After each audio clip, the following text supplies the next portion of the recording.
an opportunity to be here and present a few of the concerns we have from the Office of the Registrar of Political Parties that would be of importance to the House and also to facilitate the democratic processes of this country in the various roles that we play. Mr. Kimulu, in charge of ICT, Bob, and then we have Director in charge of registration, Mr. Locha Erukudi, and then we have Rotich, who is also part of our finance. Thank you very much. You can take your seats. Honorable, this presentation will briefly process. It will look at the regulations of political parties, which is general regulation, and also we look at regulations that are specifically related to general election. We also look briefly at the administration of the political parties fund and needs as an office that facilitates the regulation of political parties. Honorable Speaker and members, the Office of the Registrar of Political Parties is an independent state office as put in our Constitution, Article 260, and is established under the Political Parties Act, Section 33, and is also put under several functions according to Section 34 of the Political Parties Act. We have a raft of subsidiary legislations, including the Political Parties Membership Regulation 2021. Status of political parties in terms of where we stand and how many they are. And allow me, Honorable Speaker, to say at the beginning that currently, as we stand today, we have 90 fully registered political parties. And up to the beginning of last week, we actually had 92.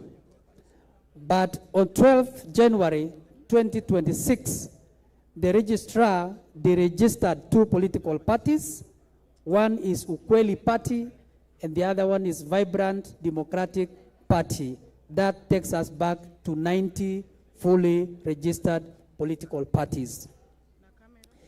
In terms of those that have applied for consideration to be fully registered, we have on the tray 32 professionally registered political parties who are awaiting to attain full registration. The professionally registered political parties, of course, are required to satisfy the statutory conditions of full regulations under Section 7 of the Political Parties Act, Cap 7D. Pursuant to Section 2 and 10 of the PPA, there are 3 coalitions as indicated below. One is Azimio la Umoja One Kenya Coalition, which is a coalition political party. And then we have Kenya Kwanza Alliance, which was a pre-election coalition. And we have Taifa Democratic Coalition, which was a post-election coalition. As at the 2022 general election, there were 90 fully registered political parties. The salient developments of political parties since then is as follows. We have had 3 newly registered political parties which came on board after 2022 general election. That is Democratic for Citizens Party, DCP, and the We Alliance Party, TWAP, and then National Economic Development Party, NEDP. Consequently also, one party in the same period dissolved voluntarily on 7th of February 2025, that is Amani National Congress. I'm sure the members are aware that the courts have nullified that dissolution process.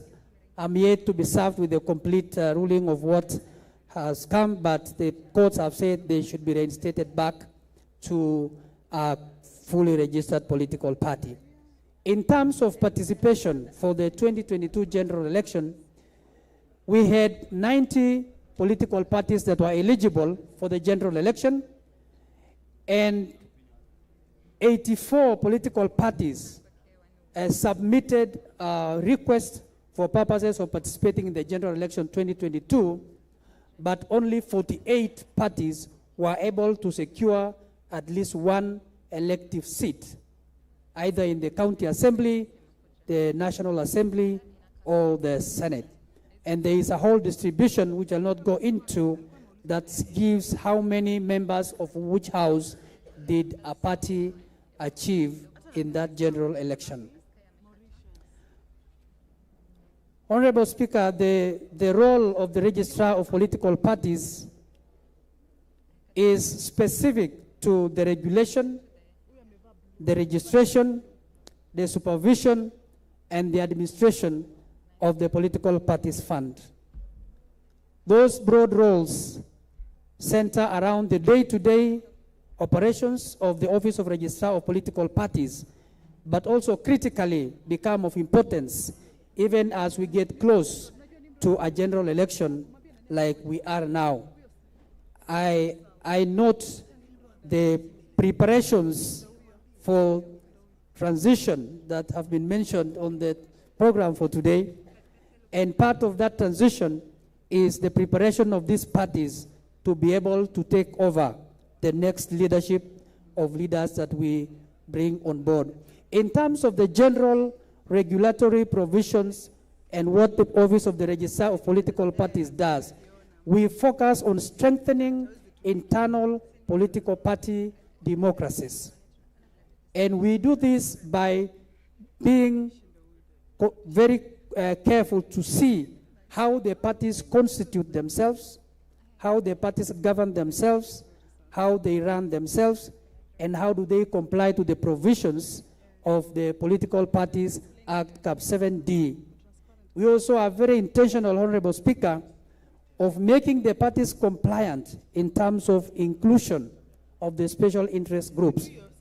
I think we are one of the other very supportive institution that seeks the realization of the two-third gender rule.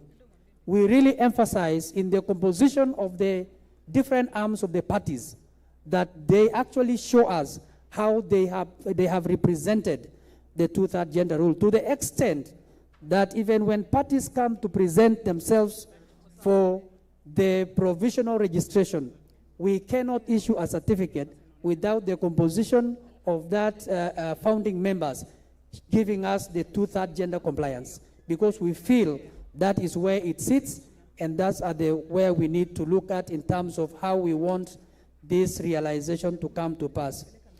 Honorable Speaker, I believe, and honorable members, that political parties cannot be wished away in how democracy in this country is shaped.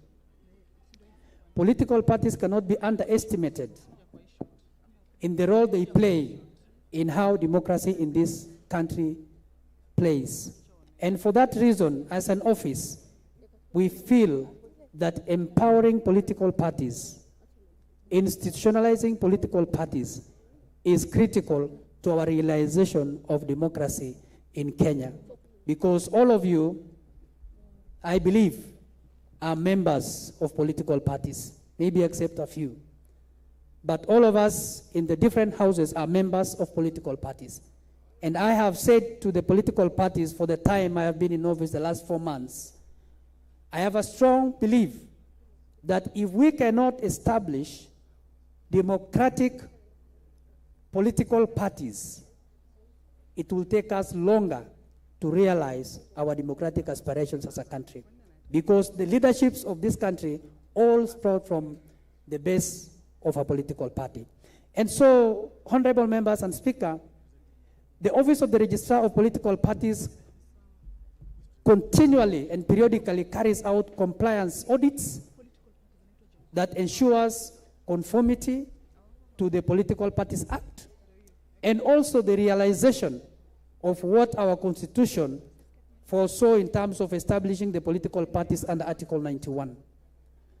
We look at the constitutions of the political parties all the way from the time they present themselves for registration, and keep looking at that as they keep changing and making advancements towards a better democracy. We look at the statutory requirements of membership, which is placed at least more than half of the counties. That is, every political party has to have at least 24,000 members. And that has to be a consistent compliance. We also have to look at the statutory head offices and county offices within the same framework of more than half of the counties That means at least 24 offices or 25 offices at the level of a registered political party. We also look at the composition of the governing bodies. And honorable members and speaker, I want to say as we register political parties, it's a very rigorous process. When submissions of the leaderships of those political parties are brought to us, we subject them to the organs of this country, the institutions that are tasked with issues of checking the background of those leaders. We submit those names to EACC, we submit those names to NIS, so that we can give us a background check of each of those registration members of the political parties. And if they comply as per the requirements of our Chapter 6, then we accept the process of registration of those political parties. So the composition of the governing bodies of the political parties is a very critical arm for us that we look at. We also check compliance in terms of representation of the special interest groups, that's the women, youth, and the people with disabilities. We also regulate the political parties in terms of ensuring that their NDCs, NGCs, NEC, and other meetings are compliant to the requirement of their constitution. I want to state here, honorable members and speaker, that we do not micromanage the parties. Every political party submits a constitution that articulates how that party is going to regulate itself, how it's going to carry out elections, how it's going to change its membership, how it's going to move to other parties if they have to. And so we subject the party to the compliance of that constitution. And therefore, the NDCs and the NGCs and the NECs are as per the provisions of the constitutions of those political parties. As I said, part of the mandate of this office is to administer the political parties fund. So far, Honorable Speaker, we have parties that receive the political parties fund, and we have a very comprehensive reporting structure for them. They have to comply to certain provisions, including submission of financial statements, audit reports that come from the Auditor General. And I want to just report for our knowledge that in the previous 2 financial years, 2024-2025, 2024-2025 is a year we just right. We had 32 unqualified reports on finances from the political parties. That is, 32 parties had unqualified reports, 13 had qualified reports, and there were 2 adverse reports, and there was 1 disclaimer. Of course, the disclaimer is a result of the party that we just told you that was dissolved early last year, and we have processes underway looking at that. Prior to that, 2023-24, we had only 19 parties who had unqualified reports. That's almost doubled when you look at 24-25, which we want to commend the progressive impressment of the parties in terms of complying to the requirements of the political parties fund, because we believe this money is public money and there is need to account for it. But also, honorable members and speaker, the parties are not only held accountable for the political parties fund, but they also account for any other fund that they receive as a political party, because in the contemplation of the Constitution, it constitutes a public fund because it either comes from the members or from a body that deserves them to be accountable. And therefore, the report that the parties submit for audit includes both the political parties fund and any other fund that the party has received, and they have to update the registrar of political parties on what are the sources of funds that they have received from other places besides the political parties fund. Honorable members and speaker, in terms of the general election, I would like to highlight a few areas where the office of the registrar of political parties becomes very critical. And the first one is registration of coalition political parties and confirmation of coalitions. And under this, honorable members and speaker, Section 10 of the Political Parties Act requires political parties that wish to form pre-election coalition to submit coalition agreements to the Registrar of Political Parties at least 3 months to the date of the general election.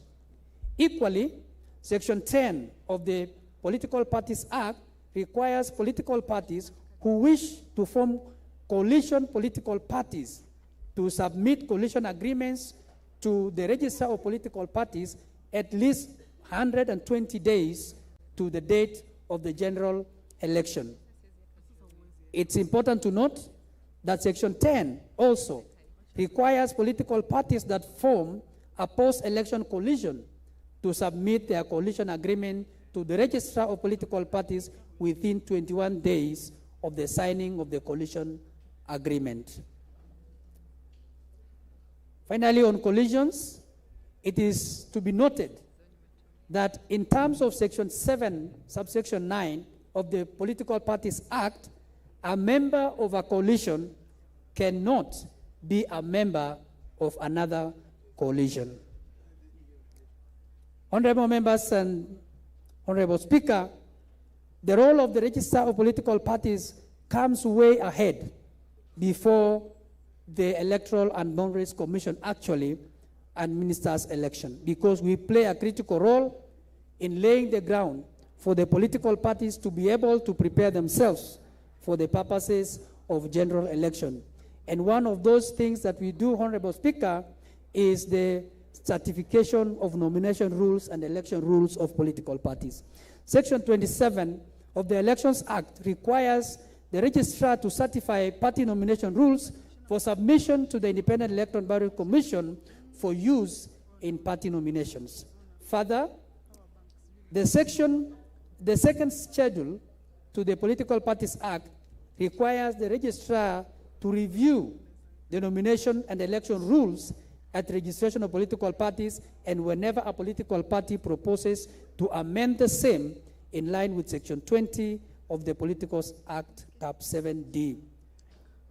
Political parties, in terms of Section 28 of the Political Parties Act, are required to submit nomination rules to IEBC at least 6 months before the date of party nominations, activity that is preceded by certification of the nomination rules by the Registrar of Political Parties, as I did earlier mention.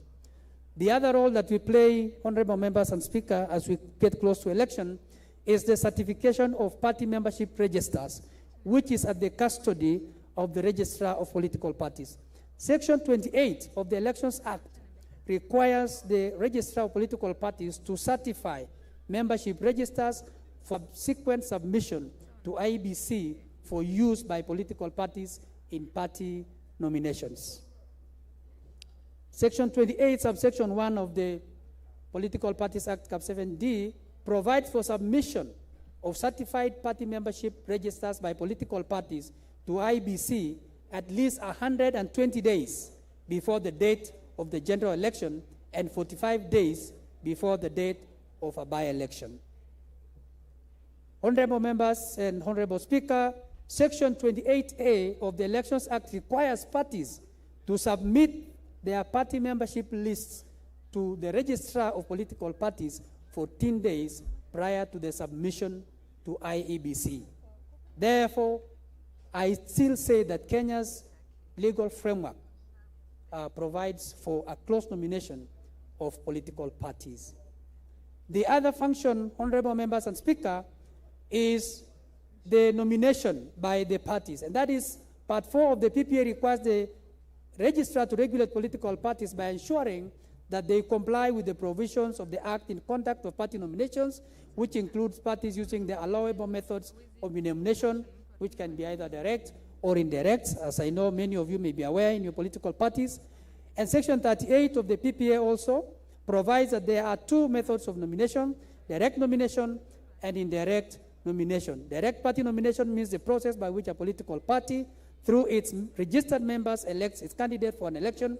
Indirect nomination means the process through which a political party elects its candidates through party members, but not only through all party members. The Registrar of Political Parties also spearheads the political party's submission process of the following: the method through which they want to conduct their election, the dates of that nomination process, who are going to be the contestants. They submit a list of the delegates register for purposes of indirect nomination. They submit details of the election board, and they also submit signatories to the nomination certificates in the purposes of that nomination process. Honorable members and Speaker, the other function of the Office of Registrar of Political Parties, pursuant to Article 90 of the Constitution, as read together with Section 35 of the Elections Act, the registrar is expected to receive 98 lists from each of the political parties participating in elections by purposes of certification.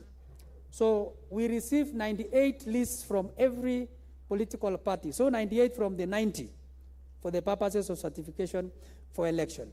And implement of Section 34 of the Parties Act, the registrar requires to certify that the names appearing in the party list are names of members of the political parties submitting them. Honorable members and Speaker, the other function is the clearance of independent candidates. As you know, the functions of the registrar of political parties may be restricted to the political parties, but the independent candidates are also required to submit to the IEBC a document clarifying that they are not members of any political party. In 2017, there were 4,648 independent candidates. In 2022, there were 6,944 independent candidates. So all those people have to come for clearance in the office of the registrar of political parties as not having been members of any political party prior to that process. Honorable members and Honorable Speaker, capacity building of the political parties, the candidates, the agents, and the general public is a very critical role that this office plays. I have been in the election cycle before, and I can tell you that to the extent that the agents of every candidate and every party understand the process and the requirements of their role at the polling station is to the extent that we can have a fair and democratic elections at the polling stations. That becomes critical in terms of information to the agents of the political parties, agents of candidates. It becomes critical to the members of political parties to understand what their role is. It becomes critical to the public that what is it that is required of the political parties.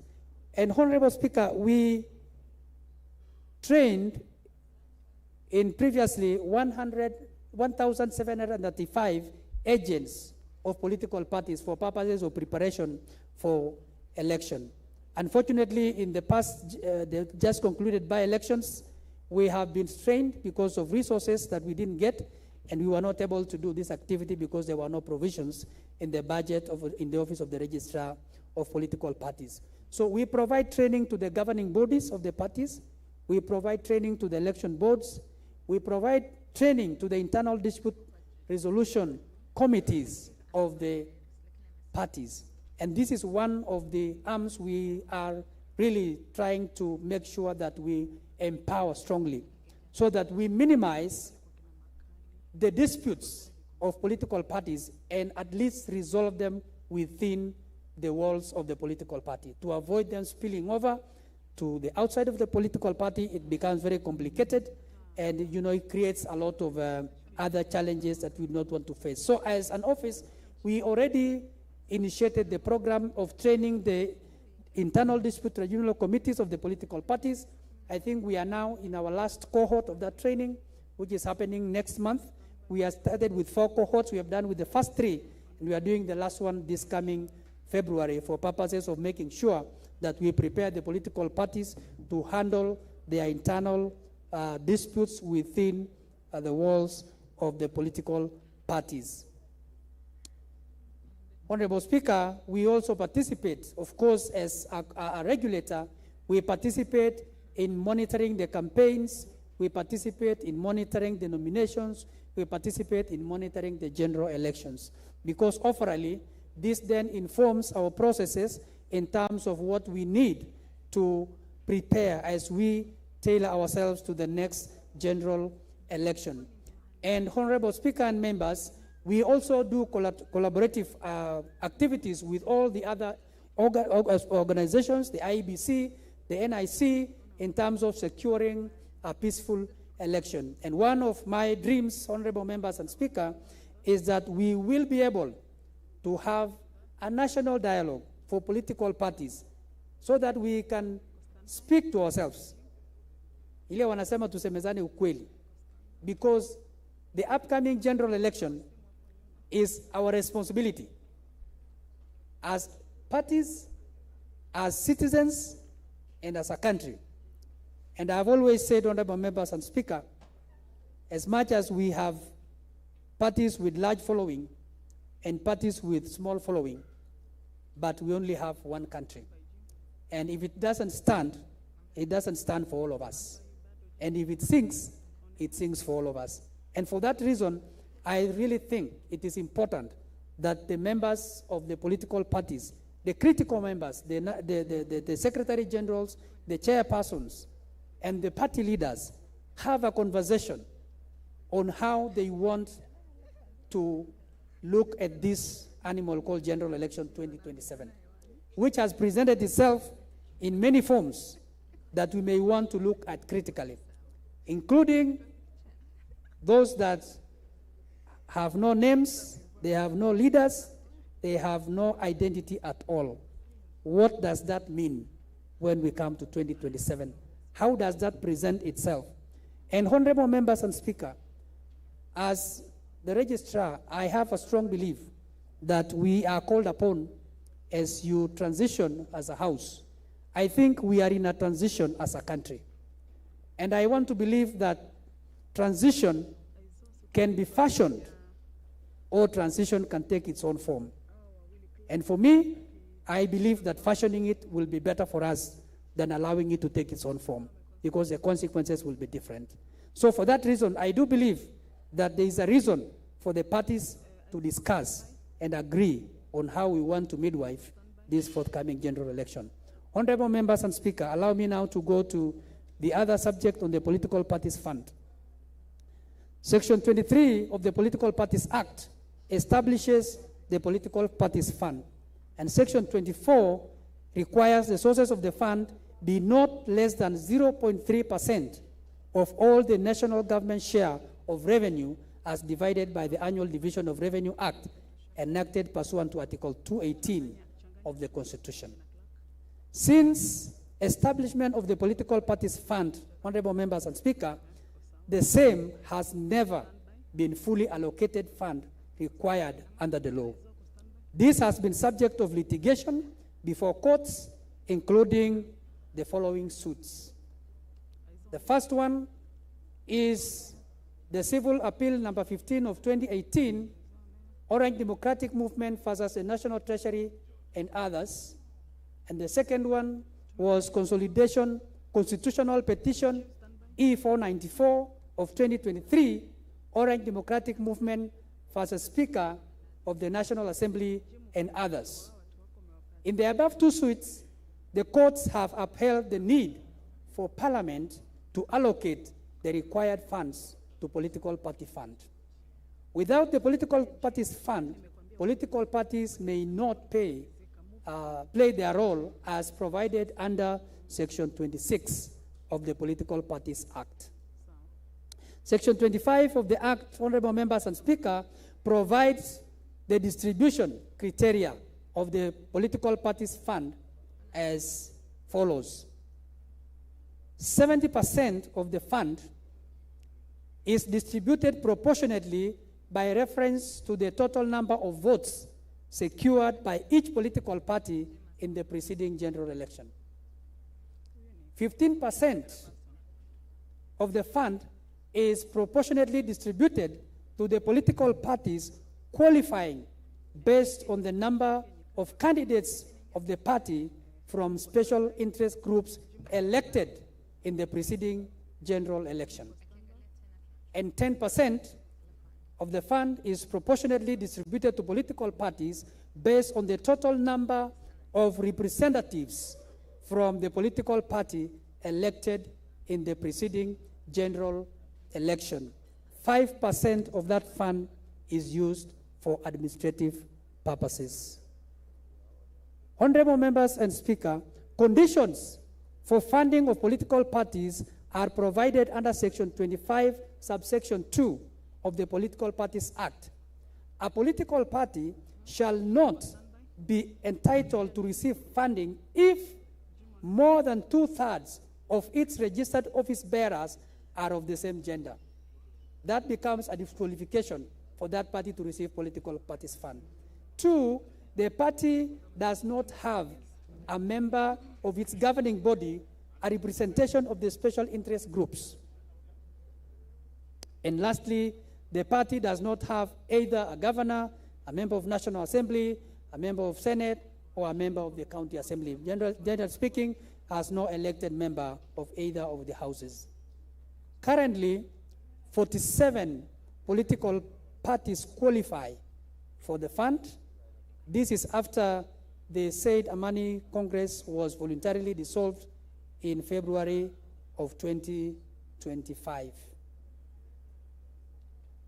Why do we allocate funds to these political parties? The purpose of the fund, as provided for in the Act, is 1, to promote representation in Parliament and in the county assemblies of women, persons with disabilities, youth, ethnic and other minorities, and marginalized communities. And part of that fund allocated to that party, not less than 30% of the fund must be used to address those groups I have just mentioned. You can see how intentional the Office of the Registrar's Political Parties is in terms of actually working ourselves towards realizing the inclusion that we call for all the time. Secondly, that fund is for promotion of active participation by individual citizens in political life. So we expect the political parties to engage in an active role of ensuring that Kenyans participate, as also provided for in Article 38 of the Constitution. They're able to exercise their political rights in an environment that is fair, an environment that provides for their inclusion, and they are listened to as members of those political parties. And the third one is covering election expenses of the political party and broadcasting of the policies of the political party. So we expect that those will allow the political parties to express themselves and stand for the ideas that they propagate as political parties. We also expect the political parties to organize civic education and democracy and electoral processes within the parties and outside the parties for purposes of informing the public. We note that that fund provided to the parties, administrative function of the political party, that is paying for the staff and any other thing that is administrative, must not take more than 30% of the fund provided to the political party. Let me give you a rundown on how the provision of the political parties has been since the inception of the fund as contemplated by the Act. Honorable members and Speaker, in the year 22-23, what this office expected to get as an allocation of the political parties fund was 4,500,000. But the fund that was provided was 884,354,000. That translates to 0.059% of what was supposed to have been given to the political parties fund. In the following year, 2023-2024, The expected amount of the 0.3 allocation from the revenue was supposed to be 292,299,282. But the office only received 800,300,000, which translates to 0.045 of the allocation that should have been given. In the last year, 2024-2025, the year we are in now, the overall allocation should have been 6,532,096,282. But the allocation given to the office was 1,228,300,000, which translates to 0.056 of the percentage that was expected. 2025-2026, the expectation of the fund was 7,620,461,708. But what was actually given was 1,978,300,000, which translates to 0.077%. So as I said earlier, we have never received the full allocation of the 0.3% as required by the Act and so established. I have already given you how this money is distributed to the political parties, and this goes 100% to the parties. There is no money that is allocated otherwise. You can be sure the members will not allow me to into any of those percentages that are provided because they know very well. Honorable Speaker, the last thing I want to mention is our concerns and our budgetary requirements, just for the House to note. And I have identified the activities that we do, and I will spare us going into the details of them. But I will just say, Honorable Speaker, that in terms of the overall requirements, the registration what we need to do between now and the general election, in terms of registration and regulation of political parties, we require 380.4 million. In terms of ICT, ICT is a new entrant into the regulatory space of political parties, where we now have a digital platform where the political party records, the registers and the members are stored. We call it Integrated Political Party Management System. That has been established and has had a lot of great deal in allowing the parties to have a friendly use of the space in terms of membership. They can upload their members can register, and it has become a very efficient way of giving ourselves a platform as parties. And we require to improve that system even as we move forward in preparation for the next general election, and we need 118 million for that. We have capacity building, which I mentioned earlier, building the ability of the political parties to be able to run their affairs democratically and be able to be organs of democracy that can be expressed even outwardly as we come to the members of the houses. And that comes to around 383.5 million. Honorable Speaker, we have legal reforms that we require to undertake, as usual, of course, based on the updates of the gaps and the challenges that we have faced in the previous experiences and the elections we have had.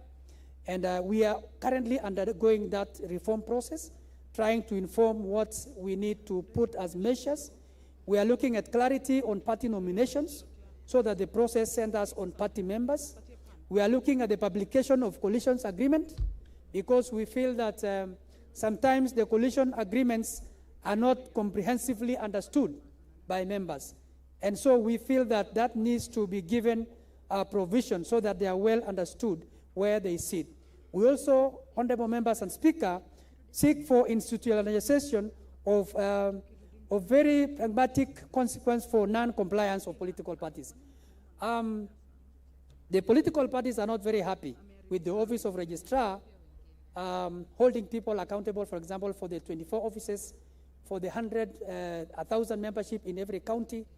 And I'm told that that is too much. It costs too much. But when we read Article 91 of the Constitution, a political party is a national organ. It should reflect the needs of the Kenyan people. And so the political parties are not complying for the office of the registrar of political parties. They are complying for the needs and access of the people of Kenya, to be able to access those parties, to be able to hold them accountable, to be able to participate. And they cannot do that if we have remote offices that cannot be accessed by the members of public. And so we need to see how we can institutionalize that in terms of the political parties. So we have a raft of reforms that we are presenting soon, honorable members and speaker, to the House for purposes of your contribution. And of course, you are looking at them and seeing how much that will be necessary for us to be able to realize the democracy that we require to have in the political parties. Honorable Speaker and members, in the current year that we are in, this is a plea for me, ORPP is critically underfunded during the 2025-2026 financial year. And we have actually been unable to undertake our mandate, even those ones that are very crucial. We were allocated 508 million for all office activities, including salaries, rent, medical insurance, utilities, contractual obligations, against a budget requirement of 1.6 billion. So we only received 508 million. If I can break that down further, I'll let you know that if you take out all the statutory requirements that we need to pay for, the rents and the other things, we only left with 132,986,722 to carry out all the activities, including contractual obligations and office programs and activities that we need to undertake.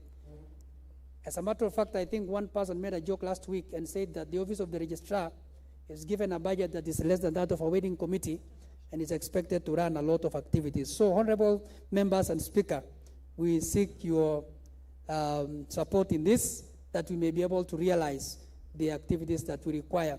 As we stand currently, I say that there are 32 professionally registered political parties, and for them to transit to fully registered political parties, we have to verify all the 24 county offices and the national offices for all those political parties across the country. That is a very expensive and tedious process. We have tried to summarize sometimes those activities so that we maybe have one or two parties. But remember, they also have constitutional timelines to be able to comply for purposes of full registration. So just for the 32 I mentioned, if they were to come on board tomorrow, then we will need not less than 3.9 million for each one of them to be able to go around all the offices that we have. As I wind up, Honorable Speaker and members, we had placed in our supplementary request also a few of the requirements on legal reforms, on upgrade of the system I talked about, automation of our processes as I mentioned, and the capacity building as mentioned. And that comes to around 322 million that we placed under the supplementary request budget. Honorable members and speaker, I have been told to wind up, and I'm actually done. I just want to say that I want to appreciate the opportunity that this House has given the Office of the Registrar of Political Parties to be able to at least present a snapshot of what the office represents and what the office does and what are the requirements that we have and what probably we seek in terms of interventions that we will kindly request the House to help us so that it can facilitate the processes that we need to undertake as an office. Thank you very much. I appreciate it. Thank you very much. Members, you agree with me that Mr. Cox has had a very good maiden journey with us today.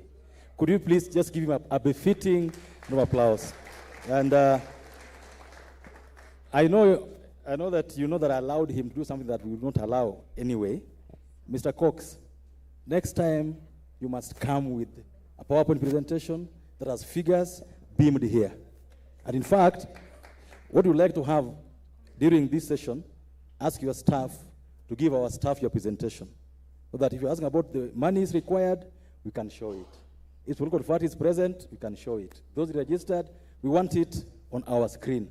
But also, if possible, share the same with members. had a very good presentation, very good statistics, but it's only you as it now.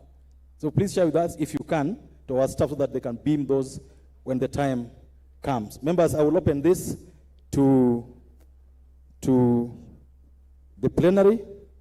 And please, members, let's make it 2 minutes each at most. Then I would like to start from behind, actually. I can see the Honorable Salasia there. Let's start with Honorable Salasia. You can be sure if you are disciplined enough, everyone will get a chance to ask a question.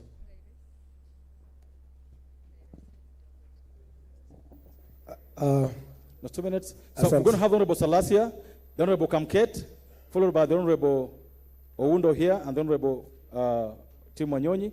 Then we'll do this round, please. 2 minutes, please. Asante. First, I want to appreciate the presentation that has been done. My concern is just about an amendment that maybe the Office of the Registrar of Political Party can try to help us do.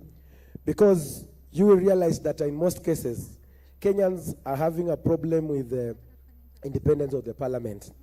And the problem starts with the political parties. Is there a way whereby, the Office of the Registrar do the amendments in the Political Parties Act that political parties should stop interfering with the arrangements of the parliament? Once the members of parliament are elected, they are given their own time to elect themselves amongst themselves. Like, for example, the issues of the committee, political parties should not have a way because it is one way. Like right now, you find like the chairman and vice chairman, they're having a lot of challenges.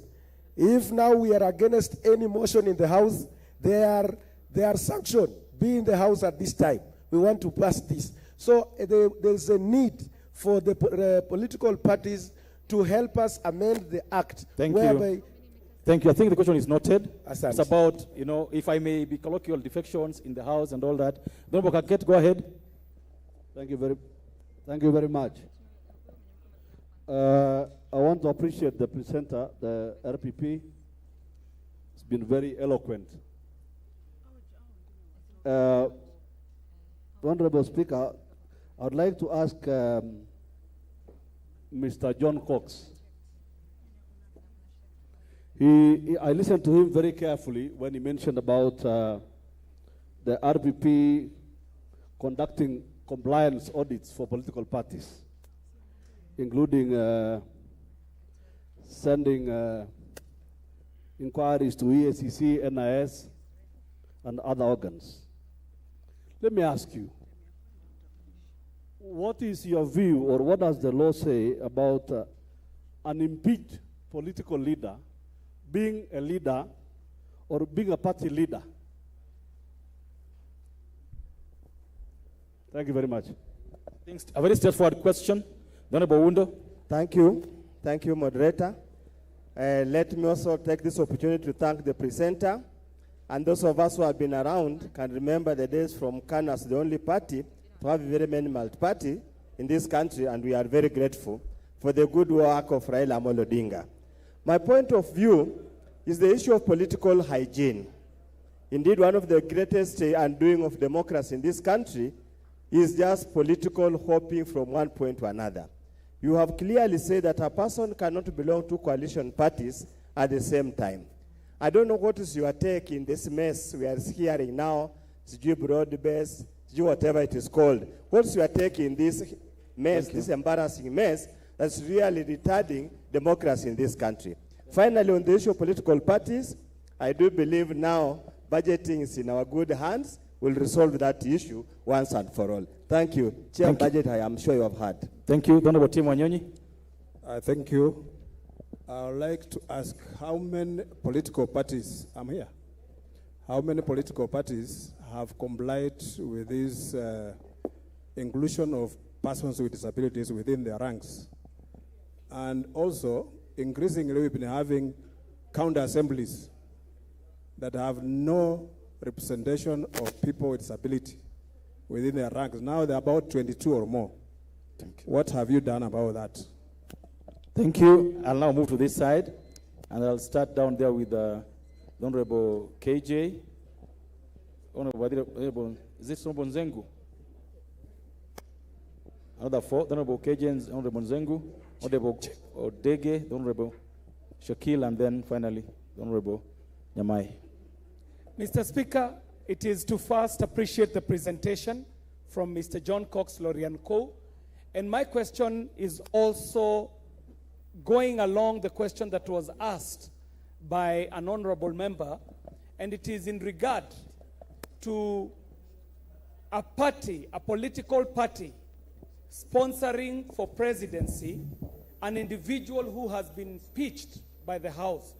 And I would like to know how that sits in light of the fact that political parties, if they meet the parliamentary threshold, do get funding that comes from the public, and the parliament has the business of oversighting over these funds. So I'd like to know what is his position in the question of a political party sponsoring an impeached individual for political office, and especially for presidency. Honorable members, before the next order.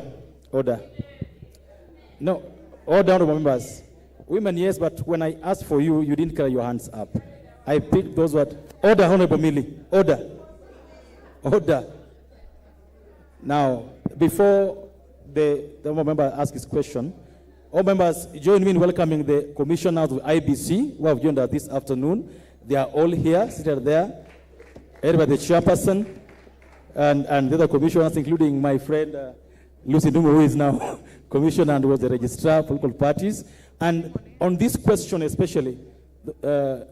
Ethekon, this will be unceremonious, but this question about clearing an impeached person, prepare to help the registrar on that issue.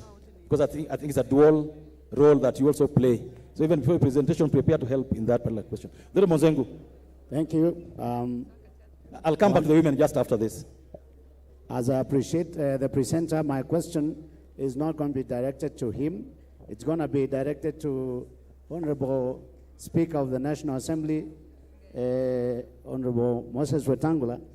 When they did the presentation, the opening remarks, we were not given the opportunity to probably clarify certain things. So quickly, I want to ask Honorable Speaker to clarify on the overlap that has always been there between the National Assembly and the Senate Assembly of a summoning of ministerial departments and state departments on the same, like the Committee on National Cohesion of the National Assembly who summon a certain institution. Thank you so much, Honorable Nzengu. I'm certain in this program, there'll be a place for that. Please, yield the microphone.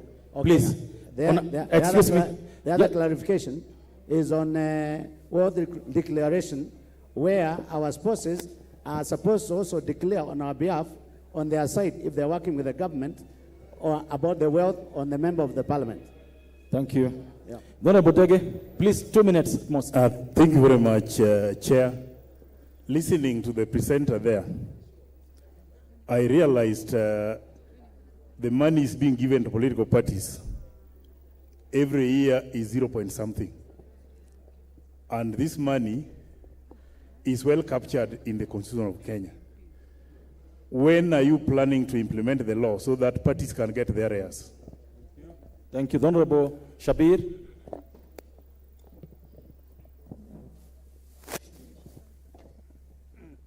Thank you very much.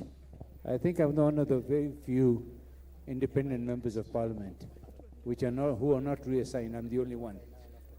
The question that I have is to register a party. The fee is only 24,000 shillings. Isn't it ridiculous that people who want to register a party only pay 24,000? Should it not be something substantial to keep from frivolous applications? Thank you. Of course, it's more than that. Honorable Nyamai, it's not 24,000, it's more than that, but keep that question for answering.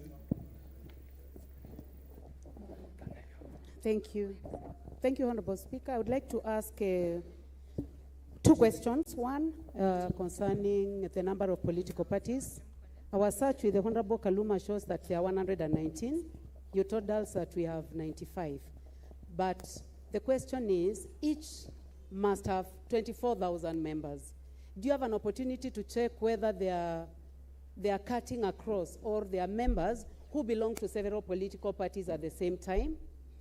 And are all these of almost 100 parties, as you said there are 98, are they all useful to this country?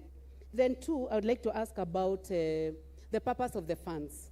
And I would like to, first of all, state a disclaimer that I'm not making reference to any political party. Thank you. But now, this money which is given to political parties, do you follow up to ensure that it is useful to the members of the party? Thank you. Or it is just a handbag or a kiosk for certain individuals to benefit from the parties? Thank you very much. Member from Narok here.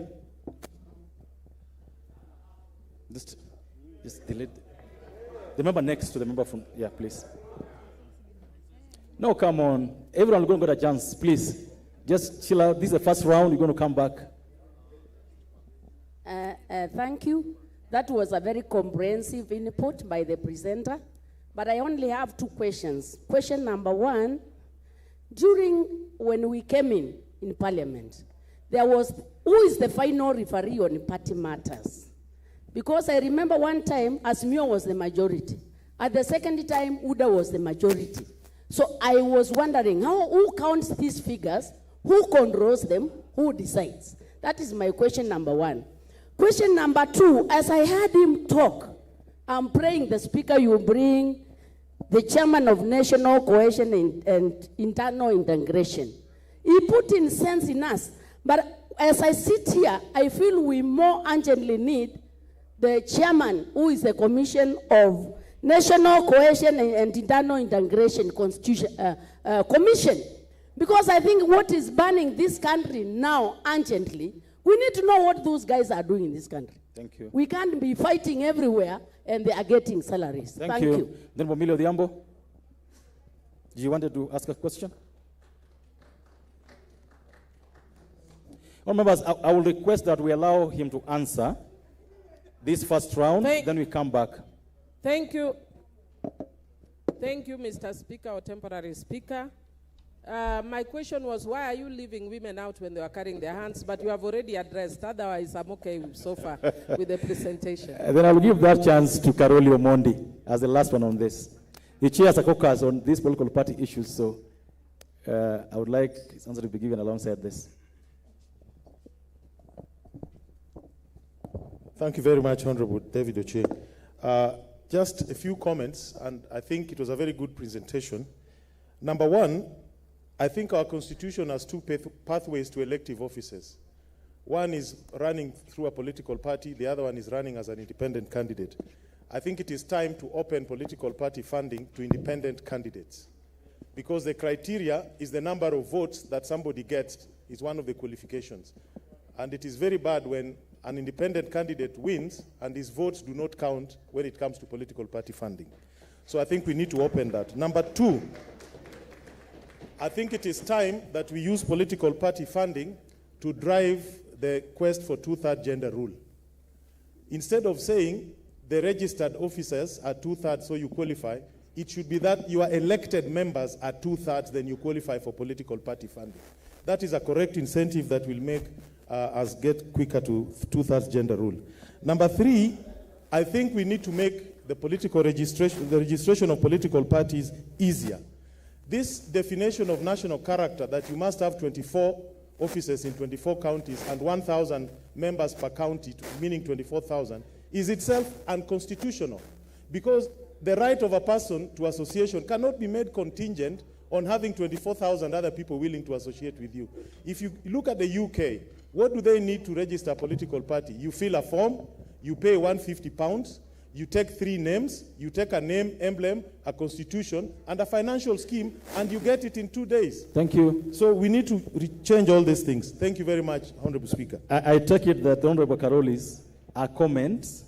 Mr. Cox, you decide whether you want to add on the comments or not. I mean, they are comments. They are indeed comments. They're not questions. I would request Mr. Cox to proceed and answer all of them, including Karoli Omondi's.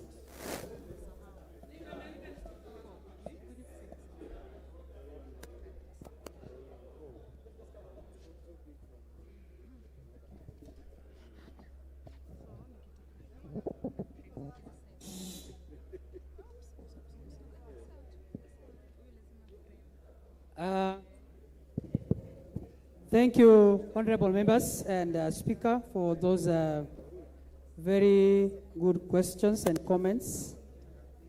I would want to provide us with a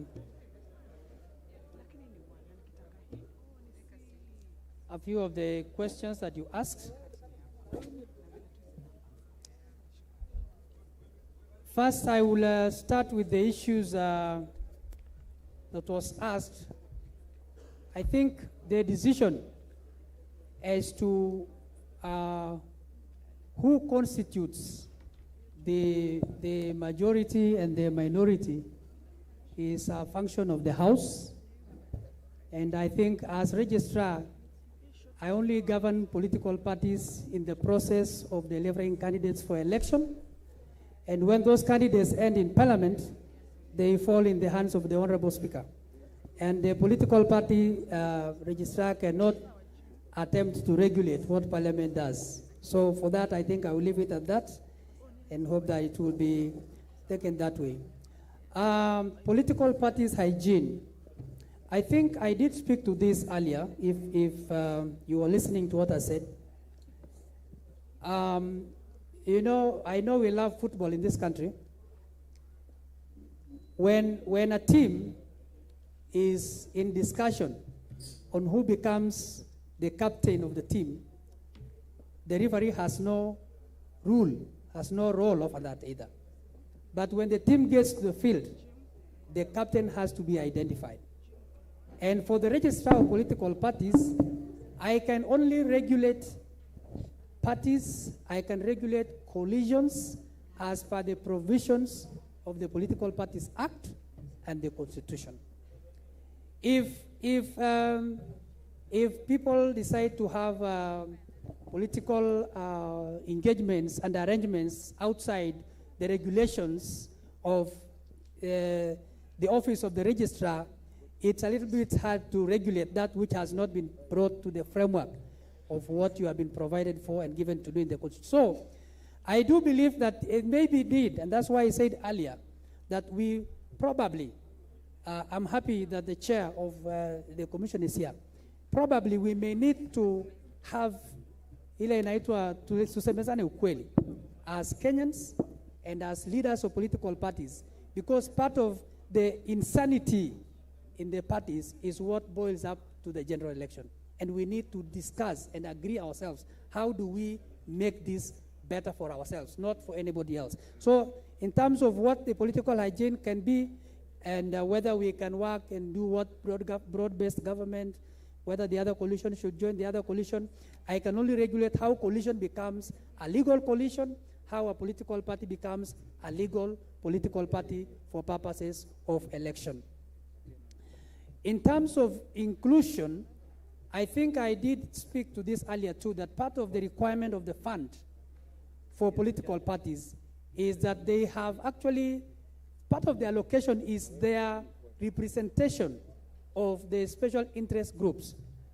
In the reforms that we are proposing, we are attempting to request for a discussion around the special interest groups and around marginalized groups, so that then you have a party that gives you nominate a youth who is a woman who is also a PWD as representing the SIGs.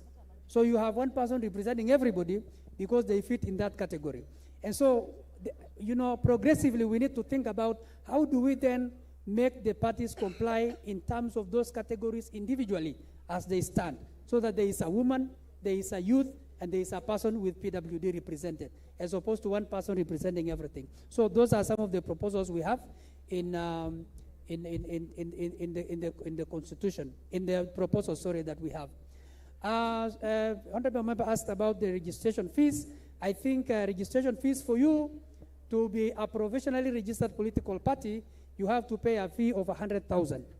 And for you to be a fully registered political party, you have to pay a fee of 500,000. So it is not 24,000. That is the fee as it stands as of now.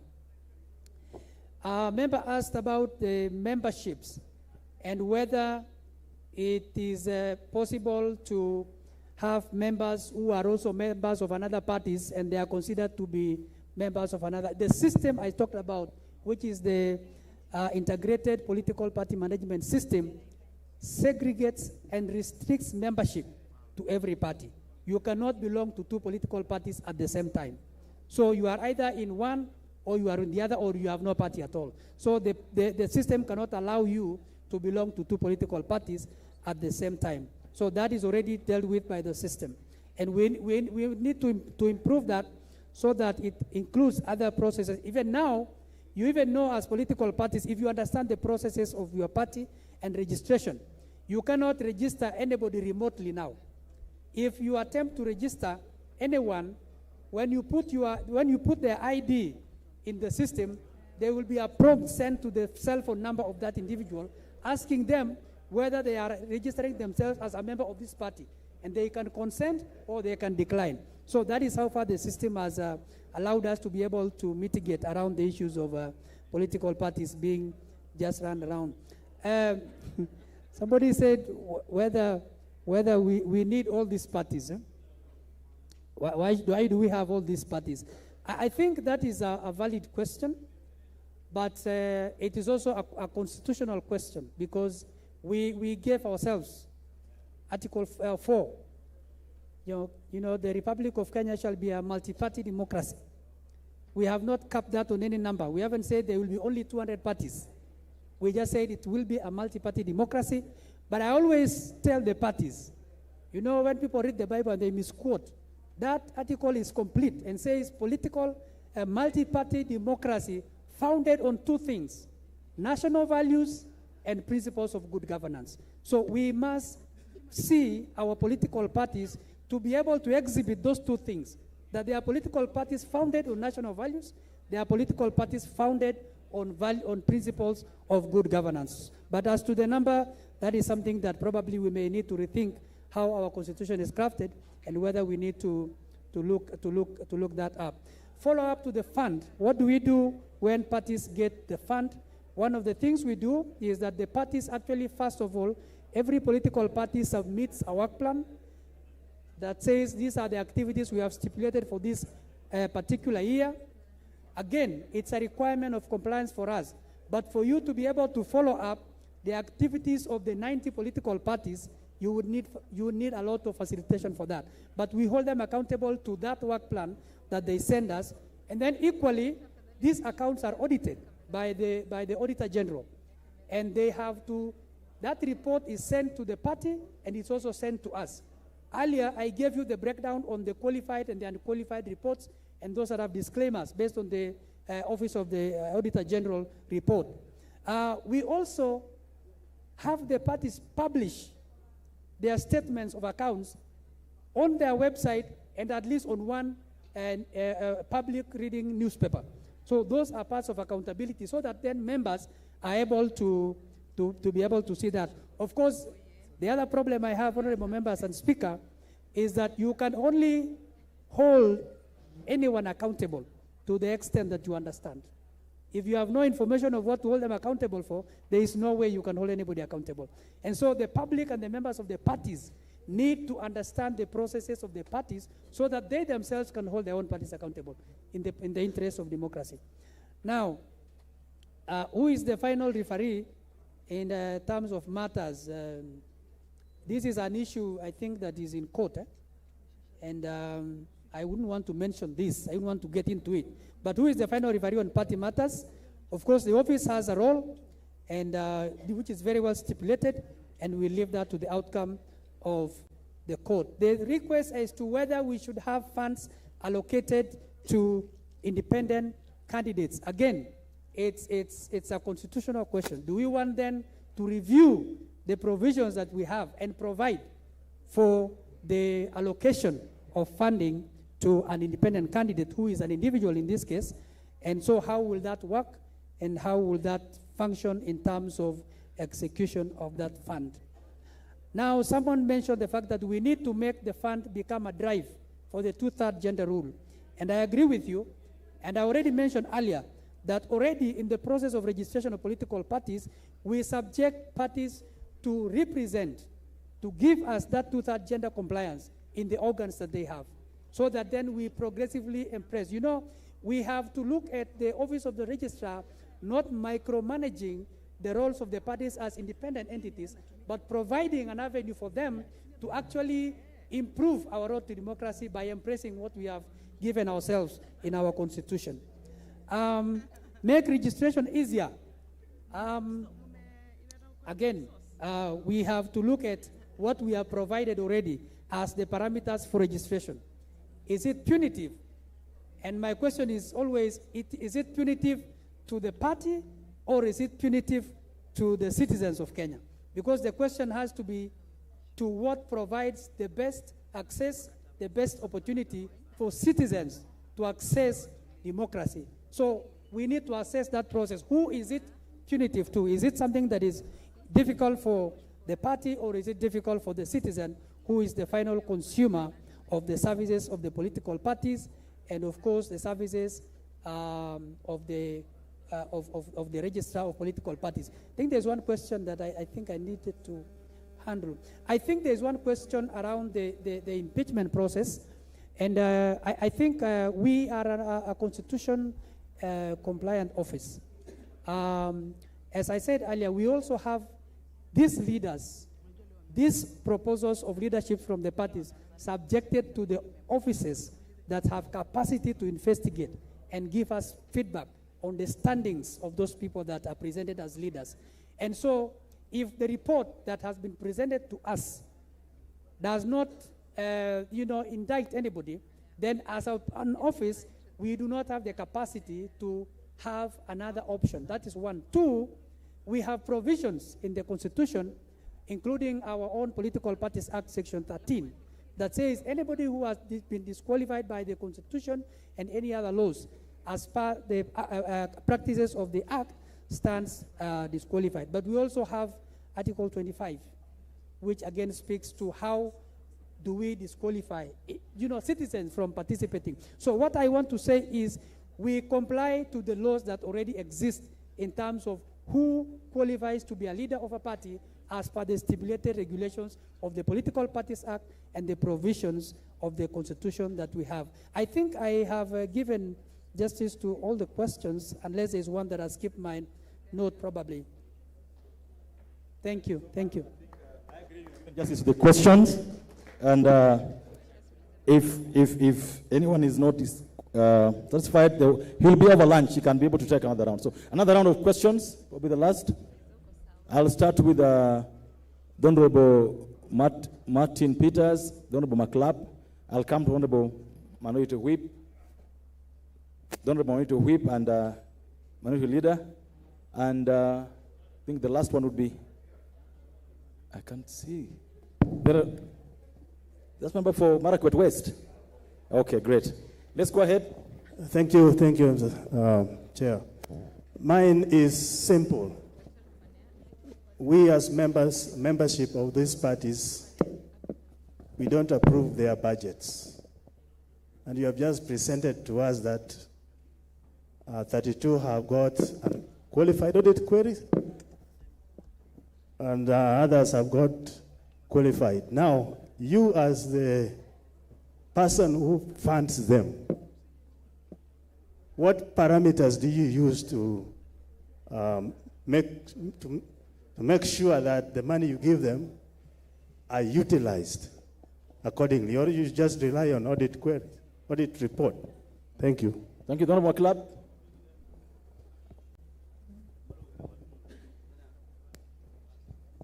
I have one question and one comment. Number one, how to ensure that political parties, when doing their primaries, will strictly comply by using their political parties register. Because in this country, most political parties, during the time of nomination, they use IEBC register rather than their own registered for parties.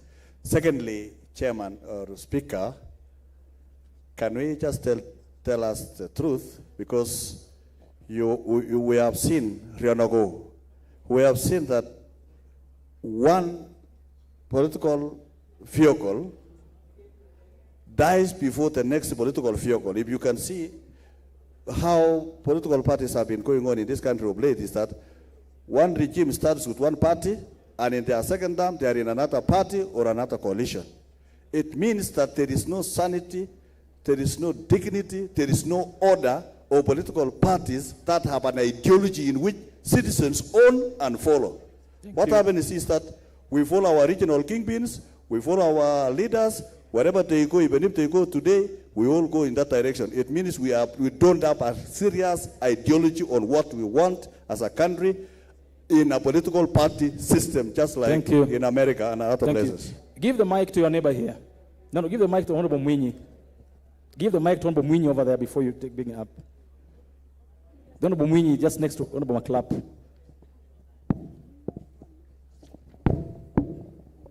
No, give it to the Honorable. Let me ask you a simple question. What happens when a party is given the 6 months probation period and it expires? What happens when a party is given the 6 month probation period and it expires? I hope you don't have that down. Give it, the next person was not supposed to be. The other side, Marakwet West. It's okay. I'll come like this. Thank you for the eloquent presentation. One, CEO, what happens, what do you think should happen in terms of internal regulation of political parties? Because sometimes internal regulations compromise the credibility of elections. Do you think we should regulate through the law? Number two, in terms of the registration of political parties, what happens if a political party is deregistered, whereas it has members already elected to the National Assembly, the Senate, or the county assemblies? Finally, in terms of legal reforms, you've said that you are following up on legal reforms. Now, the current Political Parties Act, as constituted, only regulates political parties. Now, as a member elected through as an independent member of parliament, I find that there are so many gaps. There is a lacuna in law in terms of regulation of independent candidates. Do you think it is time that the Political Parties Act is amended to include independent candidates or independent elected leaders? Thank you. Honorable Batandi here. Then Honorable Mutunga, then finally the Honorable Mbui. Thank you. The law requires Parliament to allocate 0.3% of audited and approved revenues to political parties fund. This means for this financial year, we are supposed to allocate about 6.9 billion to political parties. We have not been able to do this since the fund was created. But departmental committees in charge of this fund have always disagreed with us. They have said, you do not need this amount of money. I wanted you to maybe tell members whether does political parties need these humongous amounts of money, 6.9 billion, in case of this financial year. And also, because some political parties have gone to court and they have secured orders compelling us to be able actually to allocate these funds in arrears. So this dilemma is with us. We want to know whether, do we need all this amount of money to go to political parties? Do you think this money is necessary? Thank you. Thank you, Honorable Mutunga. Thank you, Honorable Speaker. Honorable Speaker, I would like to ask John, do political parties are they living organs? What I mean by living organs is that at the point of registration, they should have at least 24,000 people, members. And then there is party hopping. I mean, there is changing through the app from one party to the other, which means the number of members keep changing. How do you verify whether they're qualifying 24, or is it mandatory that they should remain 24 and above? We need to know that. The other issue is that that's the reason why I'm calling it living. If they are living, they should have 24 plus always. The other issue is with the resource constraints, and then data being very useful and important in this case. How would you rate your credibility of your data? You've told us how resource constrained you are. And how does your data measure up with that of IEBC? How often do you two, as an institution, compare what you have? Because during nominations, IEBC data is used, and then we don't know whether these people really are part of the, I mean, they're also registered. The final thing I want to find out is when people do go for, I mean, when we look at the number of political parties we have, some of them are very old.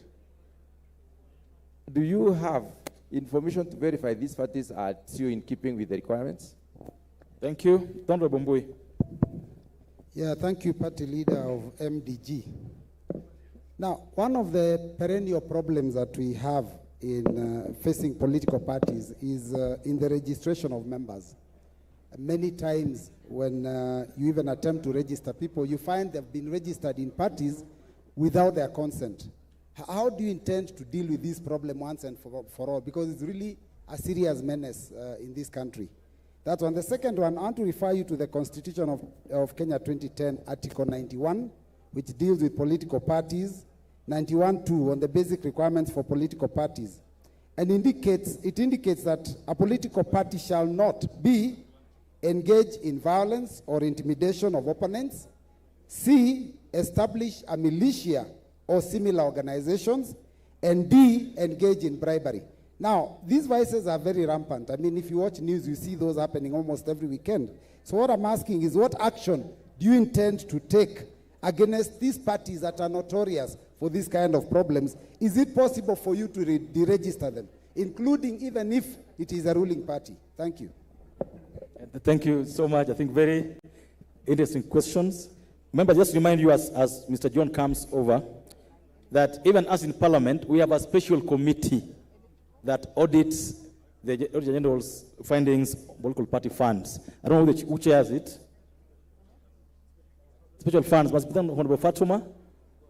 Yeah, she should be able to tell us also how the political parties are doing in terms of how they use their funds.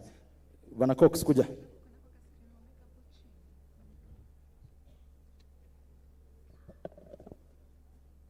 Thank you. Thank you again, honorable members and honorable speaker. Pick those questions that we have put across. I think some of them speak to things I already addressed earlier. And probably a few of them may be things that may need to speak to. Now, there was the question of the money, which I think I had spoken to earlier, whether how do we ensure that this money is spent in the way that it's stipulated by the Act. And I think I did give us some of the things that the parties do, one of them being submission of their plans for how they plan to do the activities for that year, and also the submission of their accounts, which are open to the Auditor General for purposes of reviewing them against what they presented. And those become compliance documents to parties professionally registered. From that date of the issuance of the certificate, they have 270 days within which to now apply and come on board to full registration. If they don't comply within those, that framework, then the certificate expires and they will be forced then to again redo the process because they have to keep themselves alive to that time frame that is provided for them. I think I did speak earlier that section 7, subsection 9 of the Political Parties CAF 7D speaks of a party cannot belong to more than one coalition. You know, and a member of a coalition cannot belong to another coalition. I think I did go through that section earlier when I was doing my presentation. And I think there was also the question of the registration. What happens when a party is deregistered? There is a process when a party is deregistered regularly, then there is provision for those for the memberships, especially those who are in active leadership roles, to make choices of where they want to go, and that the law that says they will be seen to have moved will not apply to them, because then it's providing for them an opportunity to continue the representation process of their respective areas where they come from. There are two questions I want to tie together. One is how do you make sure political parties are living organs, and the other one is internal regulation of political parties, which becomes a serious issue in terms of credibility for election. And this is true because we cannot have different levels of integrity. Accountability of integrity takes, it doesn't matter which position of leadership you are in. I think it's important at all levels. And that's why I said earlier that part of our desire, part of what as an office I think we need to do is two things. One is to strengthen the internal organs of the political parties to be able to manage themselves and actually discipline themselves. Because they are entities, we do not also want to be micromanaging those parties, but we need to strengthen the internal organs to function so that when there are disputes, they're able to contain them.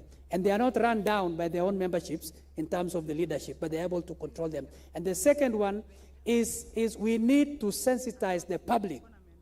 The public who are actually the members of these political parties need to have enough information about the parties, how the parties function, how the parties are supposed to comply to the Political Parties Act, so that then the wider base of accountability of the parties is not just within the party, but also within the membership of those parties, where they come from. So that, to me, becomes a broader base for the purposes of holding our parties accountable and making them decent.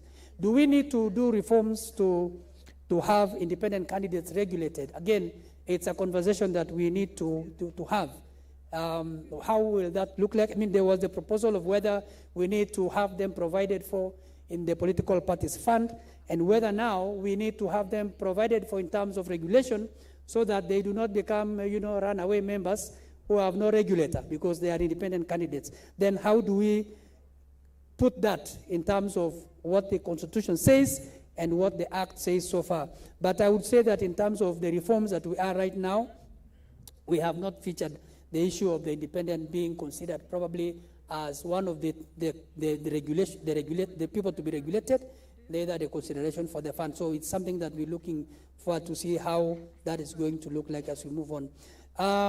The issues of memberships in the system, I think I did speak to this and said that the system is allowing us to be able to control how members move from one party to the other.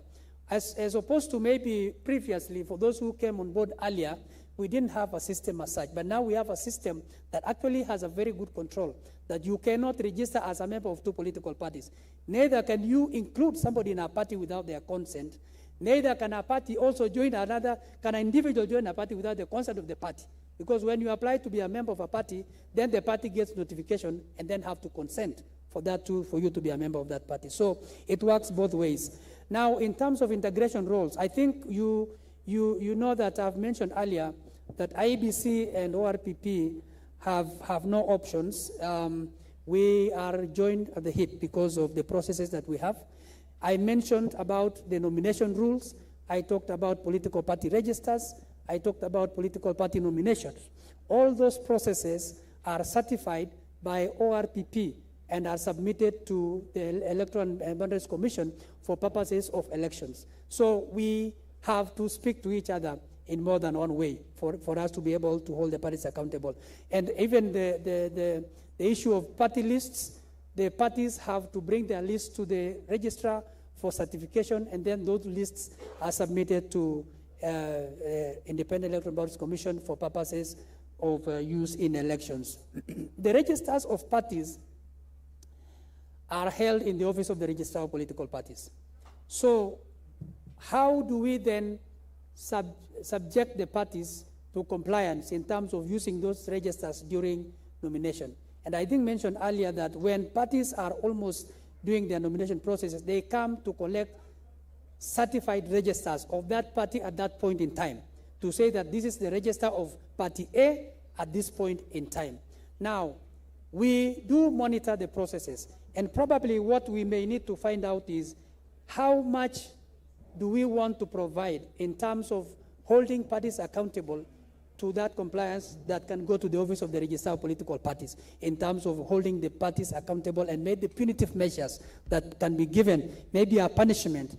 Maybe those are issues that we need to look at and see how much then we can punish for issues of not complying. Whether everybody has 47 offices, 24,000 members, we have clinics for every year of all the 90 registered political parties. And all of you are members of parties. I have the status. I will also invite you as members. Can you go and do a ground check whether your party is actually compliant? I am sure at the beginning of this year, I wrote a letter to all the 90 political parties highlighting the areas where they need to comply, even as we move towards 2027. Of course, remember, we are not there to punish. We are trying to improve our democratic processes, but we also have to practice that within a framework that is constitutionally provided for. And that is why the compliance is important. Yes? Just let him wind up. He will. Let him just wind up on the question he has. He has a question by order. You're going to get a chance after this. Just finish with this question, then he's going to get the mic.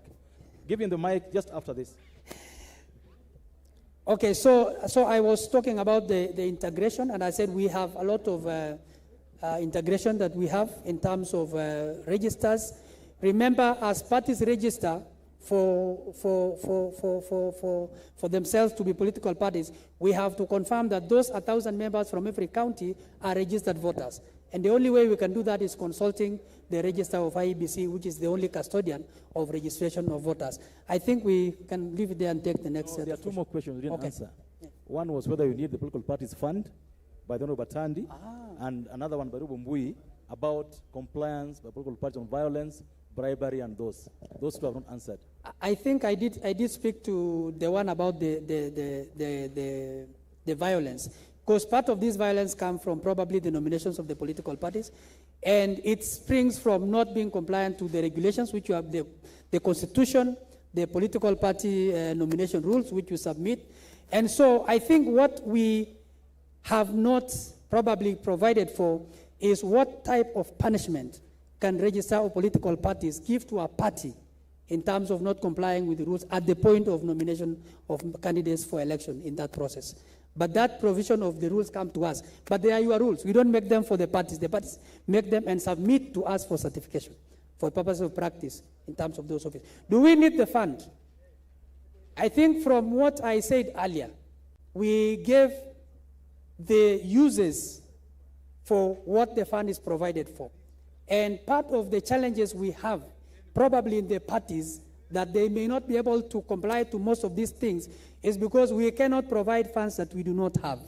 Because what we receive is what we distribute to the parties according to the percentages provided by law in terms of the 70%, the 15%, 10%, and the 5%. That is all we can give. So whatever amount comes is what we divide to fit in the percentages as distributed in the fund criteria that is provided by the Act. Thank you. Honorable Mwinyi, please.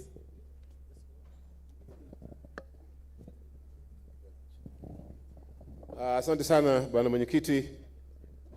Tatizo langu kwa ndugu yetu anayetuzungumzia saa hizi ni kwamba hatujaona mpaka sasa wewe umechukua role gani kuhakikisha hivi vyama vya kisiasa vimestawi katika nchi yetu. Napenda kumpongeza Bwana Spika, chama chake ni Ford Kenya kutoka 1990 mpaka leo. Lakini nikupe mfano, Uhuru Kenyatta aliingia muhula wake wa kwanza na chama chengine, muhula wa pili chama chengine. Na hawa watu wanaopiga kura hawana chama. Ni vile siasa inavyokwenda kitaifa, wao wanaenda namna hiyo. Leo katika mifumo yetu hii ya siasa, unaona mtu anaweza mpigia rais kura, akampigia women rep mwingine kwa chama chengine, na kwa fupi hatuna vyama ndani ya nchi yetu ya Kenya. Huno mfumo ambao waitwa mfumo wa chama kama ANC in South Africa, kama CCM in Tanzania, mbona hapa kwetu haujastawi? Na je, wewe una mikakati gani ya kuhakikisha watu wanakaa katika vyama vyao na wanaenda na sera ambazo wameweka katika hizi vyama vyao? Otherwise saa hizi huyu atakuja atasema this time niko na policy hii, mwingine akija ana policy ile, and then hatutakuwa na maendeleo ya nchi. Kwa sababu gani? Hatuna mfumo ambao unatuelekeza mahali popote. Asante sana bwana mwenyekiti. Thank you very much. Thank you. Thank you. I agree with you 100%, Honorable Member. I think it's a question that we need to, I'm happy that we are all seated here as members of political parties. I think the critical question is, how do we then institutionalize our political parties to the extent that they outlive faces of people, they outlive time, they become institutions that preserve democracy in themselves? And I think that's a question that we need to address. And what we are doing right now, I would say, as of the recent past, we actually require parties to submit to us a statement of ideology. It is a starting point. What do you want to stand for? What is it that you think you want to fill that the 92 or the 90 have not already filled in terms of the space that we have? What do you want to speak to in terms of a political party? And the second question is, what is that compelling reason that will sustain you as a party for the next 100 years? Because unless you have a compelling reason as a party, you will not outlive the people who started the party. But if you have a compelling reason, then you will have a reason to exist even beyond the faces that you see. And probably, as I said earlier also, part of what we need to impress is the transition that we talked about. And part of me says we need to ensure that as we wind as political parties, we have the issues of giving ourselves fresh leadership so that they're able to take the parties to new fronts every time. Because faces are changing, the social network is changing, everything else in the world is changing. And parties have to live to that. Because if we don't, then we will have parties that only last a cycle of election and they are gone. But it is an issue that the parties have to speak to individually, because they then need to establish organs that will ensure that that party does not run because of 1, 2, 3 people, but runs because it has a reason to live and last for a long time, to know from today. Thank you very much. That's a valid concern. Thank you. Thank you so much. Members, we agree that Mr. John Cox has done justice to the topic we have. May you give him a better applause for the good job done. And I want to thank you, members, for your patience and active participation. We have an equally interesting topic coming up after lunch. That is the IBC and electoral management towards the next elections. So, members, at this juncture, I would want to invite you for lunch. We'll go for lunch right away. It's now 2:23. Our lunch will last 45 minutes. So we'll come back here at 3:15 on the outermost. And I would like to invite Mr. John Cox and your team. I would like to invite my friend Ethekon and his team for lunch with us, and be back here by 2:15. Lunch is served in the tent right in front of us as we walk out. Welcome for lunch, and God bless you all. Asanteni sana.